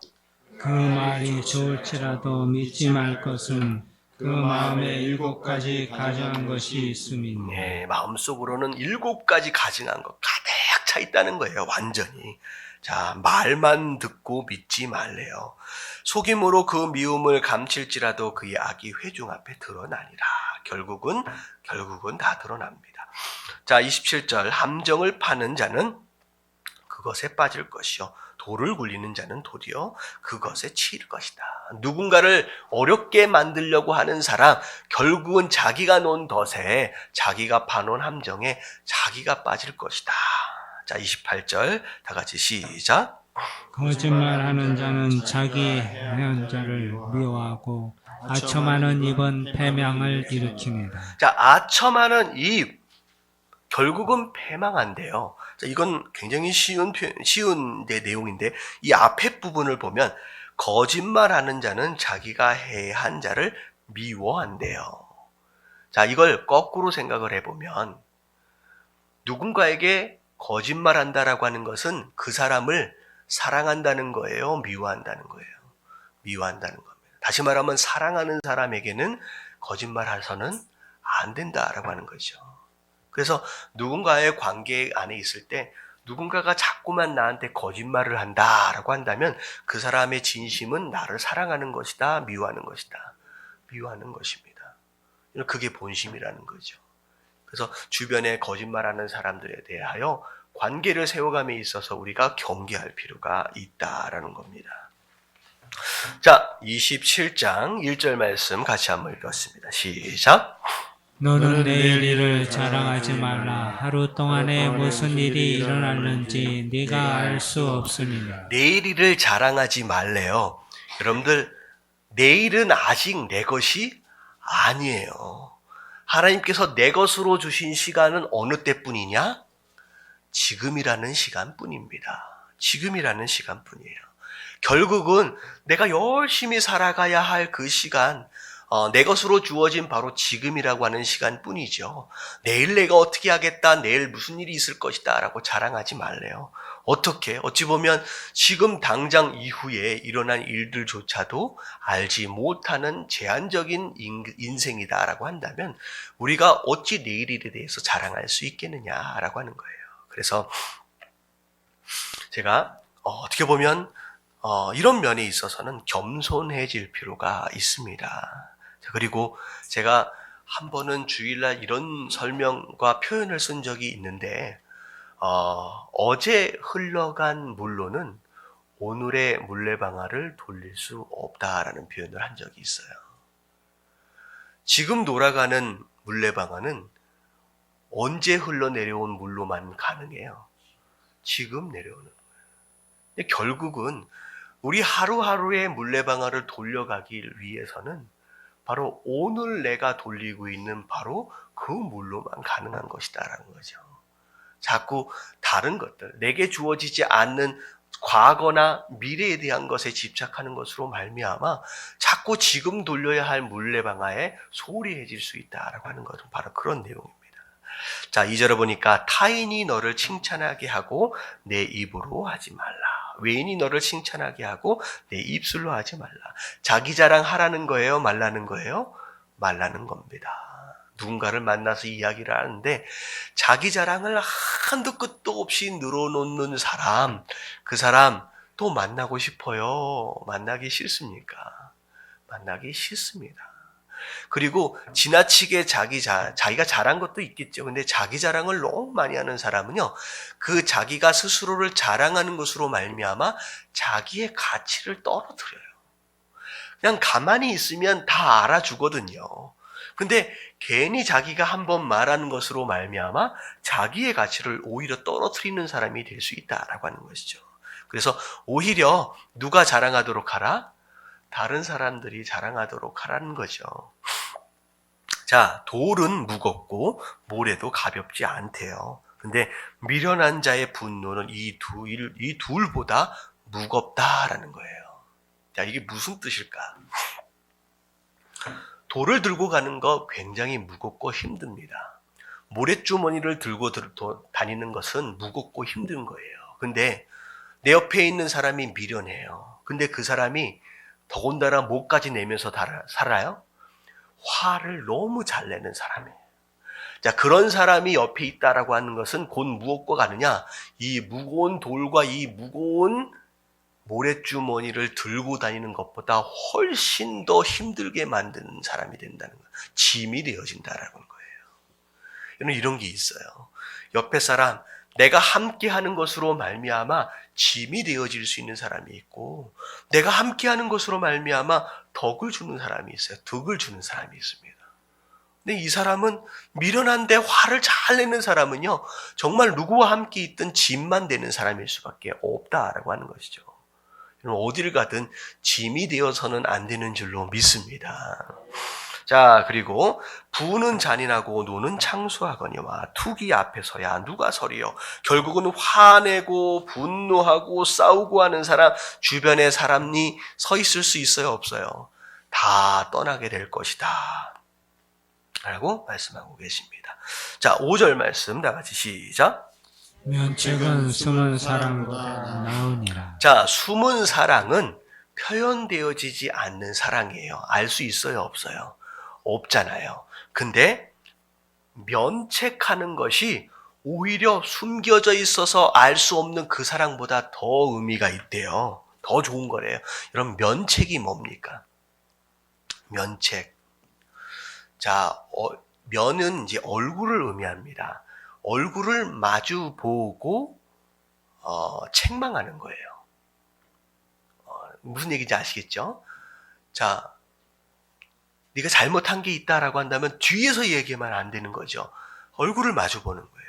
내가 생각할 때 너는 이걸 잘못하는 것 같아. 잘못한 것 같아. 라고 얼굴을 마주 보는 가운데 책망할 수 있는 것이 숨겨진 사랑보다 훨씬 더 의미가 있대요. 왜냐하면 6절에 친구의 아픈 책망은 충직으로 말미암는 것이다.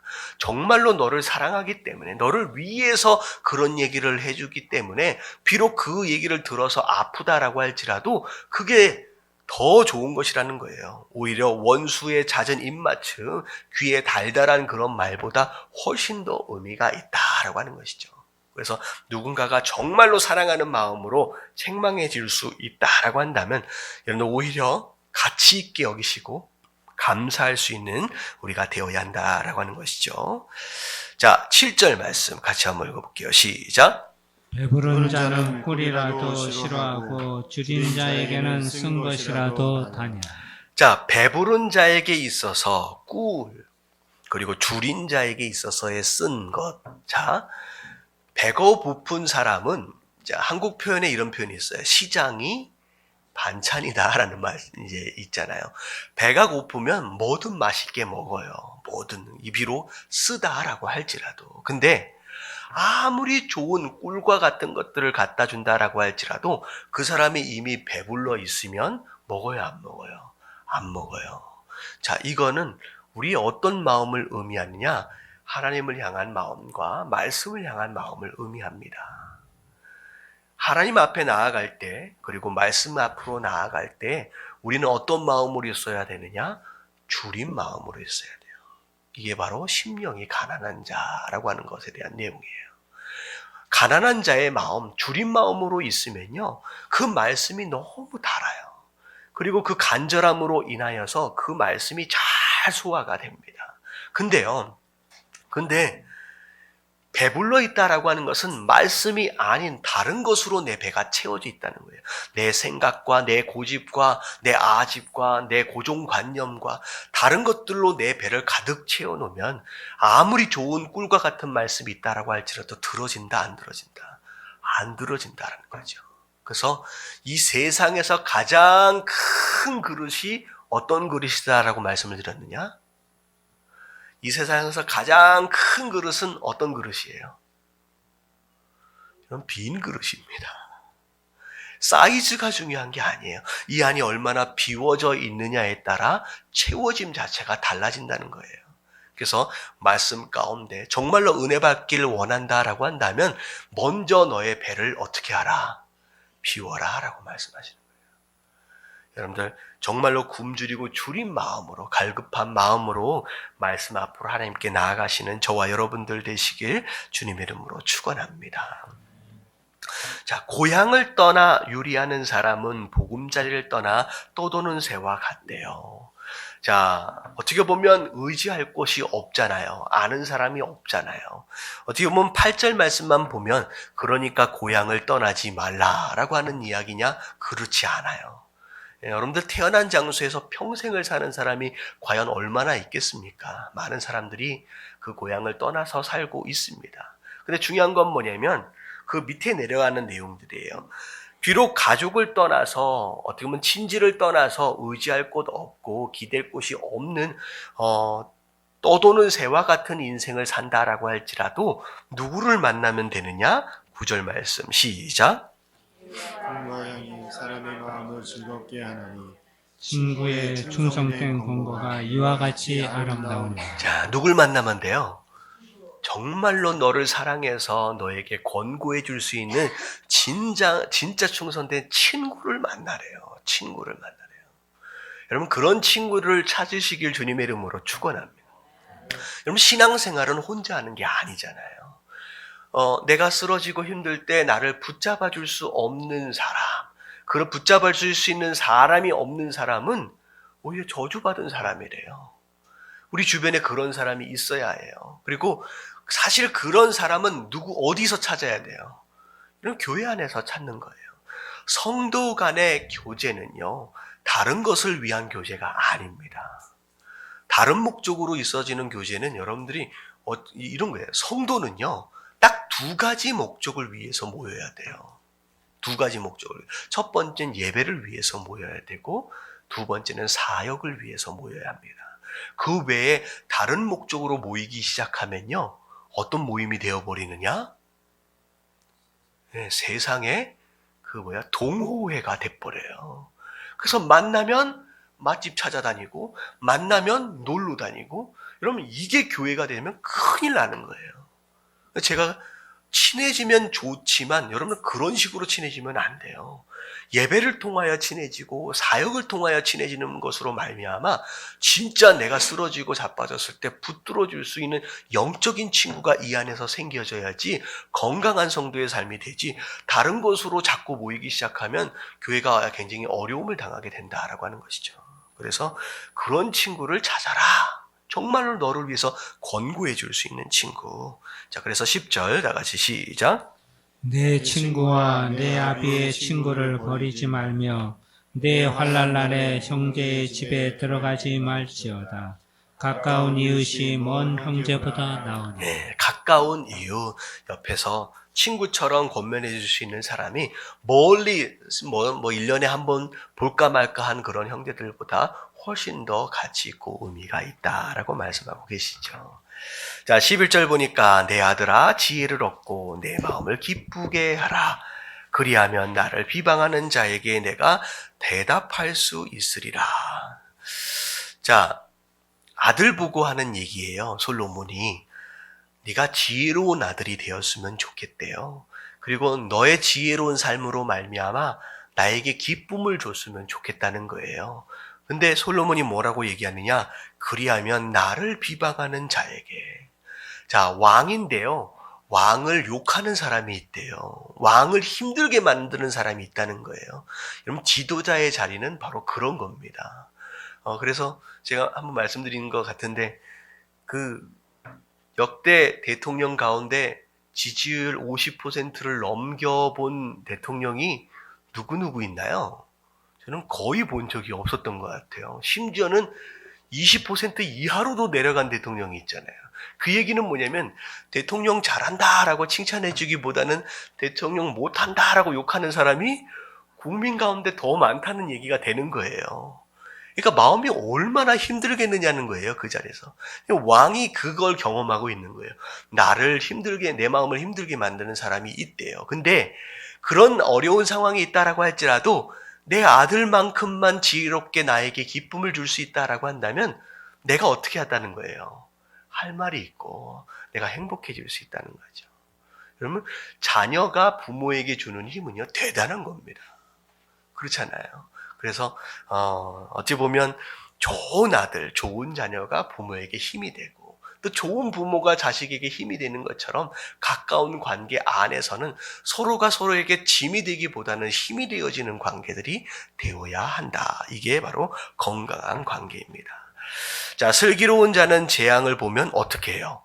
숨어 피하여도. 자, 비겁한 게 아니래요. 비겁한 게 아니래요. 재앙 가운데 무조건 맞닥뜨릴 필요는 없다는 거죠. 피할 줄도 아는 게 지혜래요. 어리석은 사람은 그냥 나가다가 해를 당한다는 거예요. 그래서 우리가 정작 목숨을 걸고 싸워야 할 전쟁이 있고요. 우리가 조금 억울하다라고 할지라도 피해야 할 싸움이 반드시 있습니다. 우리가 피해야 할 싸움을 피하지 않으면 우리가 목숨을 걸고 싸워야 할 그 전쟁을 심지어 해보지도 못하고 끝날 수 있다는 거죠. 대표적인 예를 제가 누굴 예를 드리냐? 다윗에 대한 예를 드리잖아요. 다윗과 골리앗이 서로 싸우러 나갈 때, 다윗이 싸우러 나갈 때 갑자기 누가 등장해요? 다윗의 큰 형이 등장해요. 그러면서 싸우러, 목숨 걸고 싸우려고 나가는 다윗을 향하여 네가 교만하다. 네가 전쟁을 구경하러 왔느냐라고 해서 다윗을 막 욕하는 거예요. 자, 그랬을 때 다윗이 그 시비와 그 싸움을 싸워요? 피해버려요. 피해버려요. 싸울 필요가 없는 싸움이에요. 생각해 보자고요. 그 맏형과 싸움에서 여러분들 싸워서 이겼다 칩시다. 그러면 사람들이 뭐라 그럴까요? 와, 다윗이 싸움을 잘하네 라고 칭찬해 줬을까요? 아니요. 이 막내가 큰형이랑 싸워 이 버르장머리 없는 놈이 돼버리는 거예요. 여러분들 그랬었는데 싸워서 졌다 치십시다. 그러면 어떻게 돼요? 야, 너는 형하고도 싸워서 졌는데 골리앗하고 어떻게 싸우겠냐? 싸움의 기회를 놓쳐버리는 거예요. 우리가 피해야 할 싸움은 피하면 되는 거예요. 정말로 우리가 누구와 싸워야 하느냐? 우리는 누구와 싸워야 돼요? 마귀와 싸워야 돼요. 마귀와의 싸움에 집중할 수 있으려면 불필요한 싸움은 정리하는 것이 지혜로움이다라는 거죠. 그런 가운데 제가 새벽 예배 때 말씀드렸던 게 뭐냐면 우리가 이런 불필요한 싸움, 아군끼리의 싸움으로 시간을 낭비하는 경우가 많고요. 또 어떤 싸움으로 시간을 낭비하는 경우가 많냐면 누구와의 싸움? 하나님과의 싸움이 있어요. 저는 이걸 뭐라고 표현하고 싶냐면 하나님과의 씨름이라고 말씀드리고 싶습니다. 분명히 하나님께서 나에게 이런 길을 가라고 말씀을 통하여 계속 들려주시는데 내 마음은 그렇지가 않아. 그래서 나와 하나님의 뜻이 충돌하는 순간 하나님과 나와의 뭐가 시작돼요? 씨름이 시작되는 거예요. 그래서 결국은 씨름하다 결국은 거기서 진을 다 빼버리고 정작 내가 싸워야 할 마귀와의 싸움은 지쳐서 아예 싸우지도 못하는 거예요. 정말로 지혜로운 성도는요, 하나님과의 씨름을 빨리 정리하고 불필요한 싸움을 빨리 끝내는 거. 그래야 진짜 싸움다운 싸움을 싸울 수 있다라고 하는 거. 교회가 바로 그런 겁니다. 교회가 우리끼리 싸우면 안 되는 줄로 믿습니다. 우리가 정작 싸워야 하고 우리가 정작 일해야 하는 때는 장소는요, 이 안은 예배드림으로 끝나는 것이고 우리는 어떻게 해야 돼요? 여기에서 논쟁하고 여기에서 목소리를 높여서는 안 되고 어디에서 목소리를 높여야 돼요? 저 바깥에서 복음을 전하기 위해서 목소리를 높여야 되는 줄로 믿습니다. 자, 13절 다 같이 시작. 타인을 위하여 보증선자의 옷을 취하라.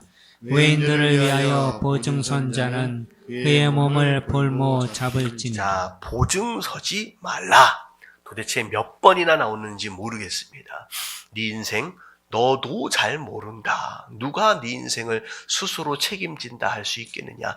겸손하라는 거예요. 겸손하라. 자, 이른 아침에 큰 소리로 자기 이웃을 축복하면 도리어 저주같이 여기게 된다. 아무리 좋은 말이다라고 할지라도 때와 장소 또는 방법까지도 가려할 줄 알아야 된다는 거죠. 적당한 때, 적당한 방법을 모르고 아무렇게나 하면 오히려 좋은 말이 오히려 저주처럼 들려질 수 있다. 다투는 여자는 비 오는 날에 이어 떨어지는 물방울. 자, 이 물방울은 잔잔하게 떨어진다라고 할지라도 그 바닥을 깊게 패워버리는 것처럼 집안에 이런 사람이 하나가 있으면 이 집안이 구멍이 둥숭둥숭 나게 된다는 거죠. 16절 다 같이 시작. 그를 제어하기가 바람을 제어하는 것 같고 오른손으로 기름을 움키는 것 같으니 바람을 제어하거나 기름을 손에 쥔다는 건 거의 불가능한 일이잖아요. 다툼이 많은 여자, 다툼이 많은 사람들은 제어하기가 그렇게 어렵대요. 자, 그리고 나서 17절, 철을 날카롭게 하는 것 같이 사람이 그의 친구의 얼굴을 빛나게 하느니라. 철과 철은 누구를 의미하느냐? 인생과 인생을 의미하는 거예요. 자, 인생을 보면 모난 부분들도 있고 어찌 보면 삐쭉삐쭉 못생긴 부분들이 많이 있습니다. 근데 철과 철이 서로 부딪히고 서로 날카롭게 부딪히는 과정들을 통하여서 날카롭게 되어지고 또 날카롭게 되어짐으로 인하여서 어찌 보면 더 가치 있는 삶, 더 괜찮은 삶이 되어지는 것처럼 우리가 서로 부딪히고 서로 연단되어지는 그런 모습들, 그런 것들을 통하여 서로를 더 의미 있게 만들어갈 수 있다라고 하는 겁니다. 근데 이 말씀을 읽으니까 제가 어떤 생각이 나냐면 옛날 사극 가운데 그 제목이 그거였는지 모르겠는데 선덕여왕 혹시 기억나시나요? 뭐 한 7, 8년 됐나요? 굉장히 오래된. 근데 선덕여왕, 그 여왕이 세워지기 위해서 굉장히 지대한 역할을 감당했던 사람이 그 등장하는 미실이라고 하는 여자 있잖아요. 결국은 그 드라마의 전체적인 내용은 선덕여왕이 선덕여왕 될 수 있도록 하기 위해 누가 필요했다는 거예요. 네. 이 선덕여왕을 괴롭게 했던 그 미실이라고 하는 사람이 필요했다는 거죠. 성경에 등장하고 있는 이 누구예요? 다윗이라고 하는 사람. 다윗이 다윗 되어질 수 있기 위해서 누가 필요했어요? 사울이라는 거예요. 어찌 보면 나를 너무 힘들게 만들고 괴롭게 만들고 야, 저 사람만 없으면 정말로 속이 후련하겠다라고 싶어지는 누군가가 여러분 삶 가운데 있다라고 한다면 여러분 그 사람을 주신 하나님께 감사하시길 주님의 이름으로 축원합니다. 왜? 내가 그 사람을 통하여 내가 어떻게 된다고요? 더 날카롭게 되어진대요. 내가 더 명품 되어져 나올 수 있다라고 하는 것이죠. 딱 이 말씀을 드리니까 머릿속에 누가 딱 떠오르죠. 야, 근데 그게 복이라고 하나님께서 말씀하고 계십니다.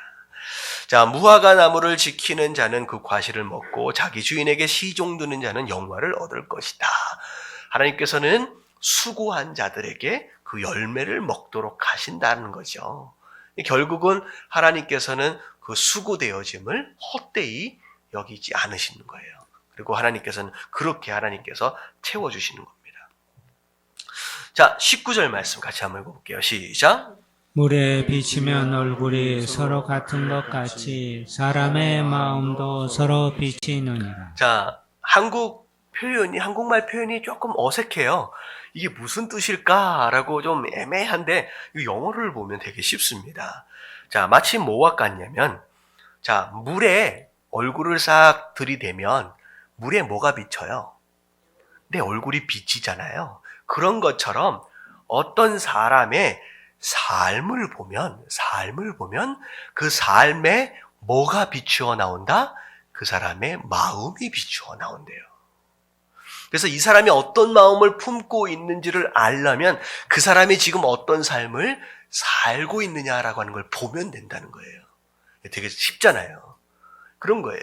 그리고 내 삶이 바로 내 마음을 반영한다라고 하는 것입니다. 자, 수올과 아바도는 만족함이 없고 사람의 눈도 만족함이 없느니라. 수올과 아바도는 죽음의 자리를 의미하고 또 하나님이 없는 자리를 의미합니다. 하나님이 없는 자리에서는 만족이 없어요. 그래도 계속 욕심만 부리는 거예요. 더 한도 끝도 없이. 진정한 만족은 어디 안에 있다? 하나님 안에서만 누릴 수 있습니다. 자꾸 하나님 밖에서 무엇인가를 얻을 수 있을 것이다 라고 기대하지 마세요. 그래서 제가 탕자의 비유에 대한 설교를 할 때 제목을 뭘로 붙였었냐면요. 집 밖의 환상을 깨라 라고 말씀을 드렸어요. 집 밖에. 무슨 얘기냐. 내가 아버지의 품을 떠나면 집 바깥으로 나가면 무엇인가가 좋은 것이 있을 수 있고 좋은 것을 누릴 수 있을 것 같다라고 하는 환상이 있다는 거예요. 근데 중요한 건 뭐냐면 나가면 뭐만 있어요? 배고픔밖에 없어요. 고생밖에 없다라고 하는 거죠. 결국은 우리가 누릴 수 있는 행복과 만족은 어디 안에 있는 것이냐? 집 안에 있는 것이에요. 성막으로 비유하면 뜰 안에 있는 겁니다. 그래서 성막 뜰 비유할 때도 이 말씀을 드린 것 같아요. 뜰 밖에서의 행복에 대한 환상을 여러분들 깨야 됩니다. 그거는 존재하지 않는 거예요. 근데 사단은 항상 뭘 얘기하고 있느냐? 뜰 안에 있는 자에게 뭘 얘기해요? 밖에도 괜찮은 게 있을 수 있대요. 아버지 집 밖에도 괜찮은 게 있을 수 있대요. 소위 말하는 그들만의 자유. 야, 너무 행복할 것이다. 여러분 여기에 속아서는 안 된다라고 하는 거죠. 자, 도가니로 은을, 풀무로 금을, 칭찬으로 사람을 단련하느니라. 자, 물론 훈계하는 것을 통하여, 책망하는 것을 통하여 단련할 수도 있지만 때로는 무엇도 필요해요? 칭찬해주고 격려해주는 것도 필요합니다. 그래서 우리가 이제 일본도라고 하잖아요. 굉장히 좋은 칼을 만든다라고 했을 때 불에다가 넣어가지고 달궈서 망치로 막 때려서 불순물을 제거하고 물에다가 갑자기 급냉을 시켜가지고 촘촘하게 만드는 거예요. 그 원자의 그 구성 자체를 촘촘하게 만드는 거예요. 근데 중요한 건 뭐냐면 갑자기 뜨겁게 하고 갑자기 차갑게 하고 갑자기 때리고 하는 이런 과정이 물론 그 칼을 칼답게 만드는 것에 필요하기도 하지만 반드시 빼놓지 않고 거쳐야 할 연단의 과정이 뭐냐. 달궈놓고 찬물에다 넣는 게 아니라요. 천천히 식히는 거예요. 그냥 공냉하는 겁니다. 그렇게 되면 어떻게 되냐면 급냉을 시킨 칼은요. 자칫하면 어떻게 돼요? 큰 충격이 있을 경우에 부러져 버려요. 너무 단단해서. 하지만 공냉을 적절하게 시킨 칼은요. 칼이 부러지지 않고 어떻게 되냐면 휘어집니다. 휘어졌다 다시 돌아와요. 다시 하면 탄력이 생기는 거예요. 이런 게 마찬가지예요. 너무 채찍만 대고 너무 책망만 하면요. 어느 순간 부러져 버리는 거예요. 하지만 격려해줘라, 칭찬해줘라. 그러면 칭찬과 격려가 그의 인생의 유연성을 만들어줘서 결국 부러지지 않는 칼이 된다라고 하는 것이죠. 그래서 우리 삶 가운데 그런 칭찬의 연단이 필요합니다. 자, 마지막 22절 다 같이 읽겠습니다. 시작. 미련한 자를 곡물과 함께 절구에 넣고 공의로 찌울지라도 그의 미련은 벗겨지지 아니하느냐. 네, 미련한 자, 아무리 말해도 듣지 않는 자는 얼마나 그 미련함의 껍데기가 벗겨지지 않느냐. 공의로 찍어내도 벗겨지지 않는다. 답답하다는 거죠. 여러분들 이런 미련한 자 되어지시지 말고 어느 때든지 하나님의 음성에 귀를 기울이고 듣고 변화되어지기를 결단할 줄 아는 이런 지혜로운 자의 모습들 되어지시길 주님의 이름으로 축원합니다. 아멘.